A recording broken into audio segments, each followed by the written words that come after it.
मेरे प्यारे छात्र एवं छात्राओं, आज मैं आप लोगों को मैथ के रेशियो एंड प्रोपोर्शन के बारे में बतलाऊंगा। अनुपात और समानुपात।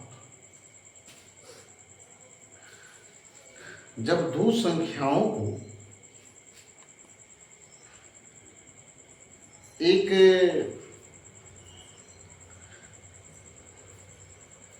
अंतिम लघुतम रूप में जब हम प्रस्तुत करते हैं तो उन संख्याओं को अनुपात के रूप में कहा जाता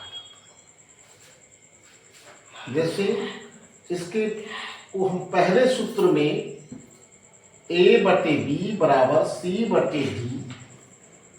तो इसका अगला सूत्र हो जाएगा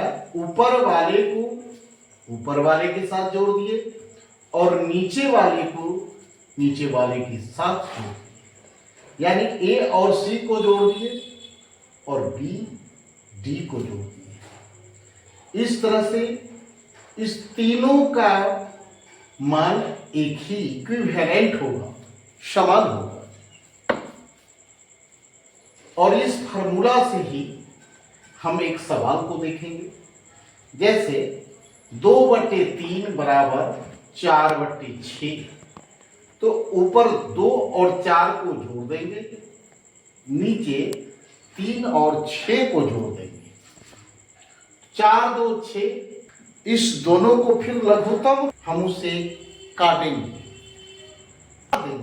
और उसको लघु रूप में लाएंगे।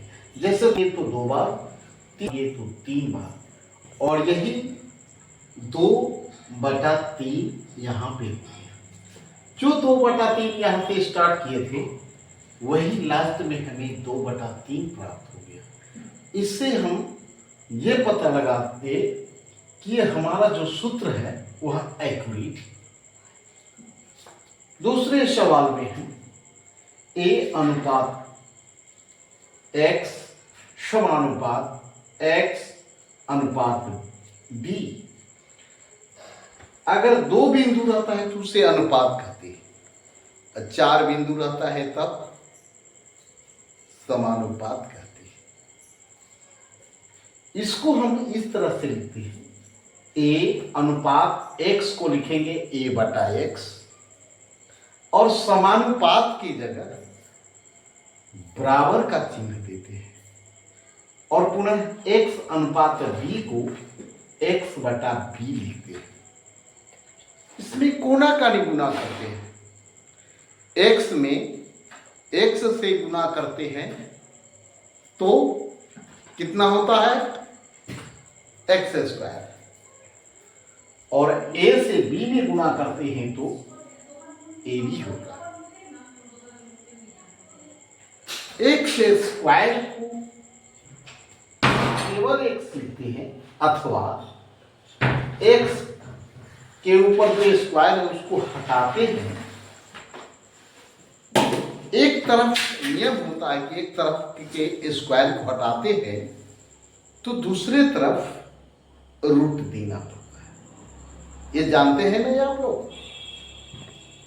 एक तरफ स्क्वायर हटाते हैं तो दूसरे तरफ रूट होता है, तो x बराबर हो गया √AB।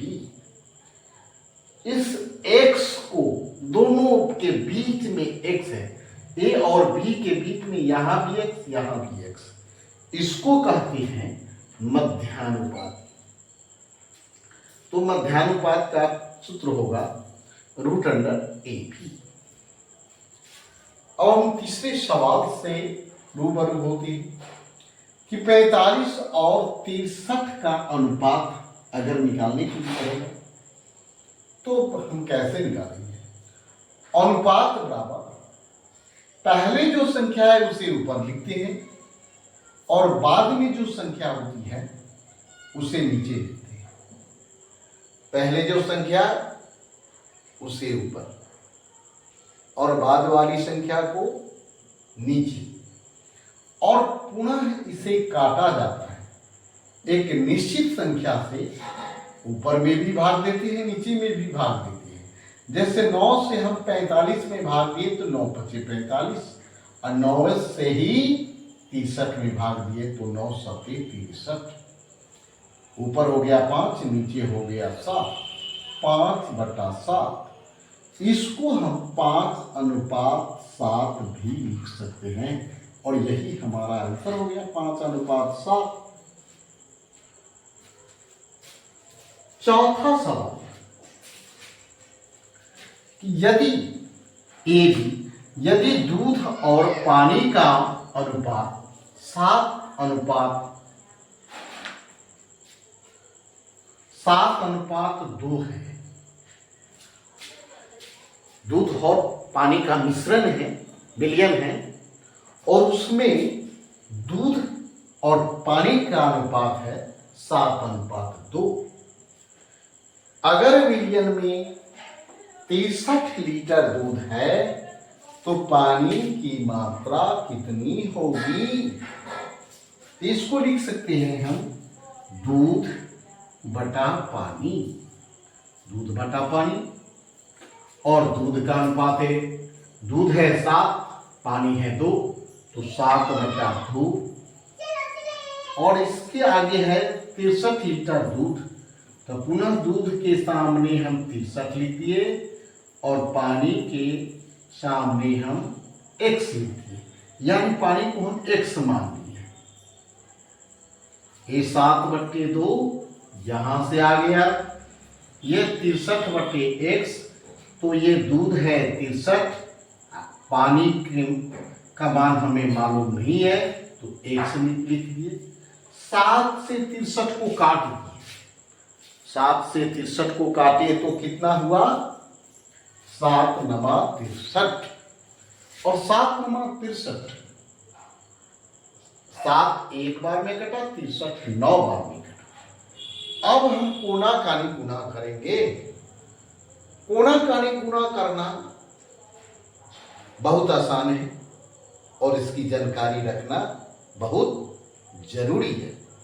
तो 1 से 1 में गुना कर दिए तो 1 हो गया, 2 से 9 में गुना कर दिए तो 18 हो गया, और 1 था पानी की मात्रा, अतः पानी की मात्रा कितना हो गया? 18 लीटर। सवाल नंबर 5, 4:5 को प्रतिशत में बदले। 4:5 को प्रतिशत में बदले, तो 4:5 को क्या लिखेंगे? 4/5। 4:5 को 4/5, और प्रतिशत में बदलने के लिए 100 से गुना करते हैं। प्रतिशत में बदलने के लिए 100 से गुना करते हैं, तो 5 से 100 को काटेंगे तो 20×5 100, और 20 से 4 में गुना करेंगे 20×4 80%। यही हो गया आंसर। तो हम देखें, आज हमने मैथ के रेशियो ऑफ एंड प्रोपोर्शन, अनुपात और समानुपात से रूबरू हुए। इन्हीं तरह के कई सवाल होते हैं और इससे ही मिलता जुलता कई प्रकार का सवाल पूछा जाता है। अगर इन 5 तरह के सवालों से पूरी तरह से अगर आप अवगत हो जाएंगे तो इससे संबंधित अन्य सवाल भी, चाहे वह दशमलव में हो, भिन्न में हो, किसी भी रूप में हो, अलजेब्रिक हो, बीजीय रूप में हो, बीज गणित का सवाल हो, उसे भी आप आसानी से अनुपात वाले सवाल को जोड़ सकते हैं और सॉल्व कर सकते हैं। आज की इन्हीं बातों के साथ हम आपसे विदा लेते हैं और फिर मिलेंगे कल फिजिक्स वाले पॉइंट से, और कल का भी वीडियो देखने के लिए आप इंतज़ार कीजिएगा परसों। तो अगर लगे, ये आपके पसंद के लायक, काम के लायक, आकर्षक लगे तो जरूर लाइक और सब्सक्राइब करना न भूलेंगे। जय हिंद, जय भारत।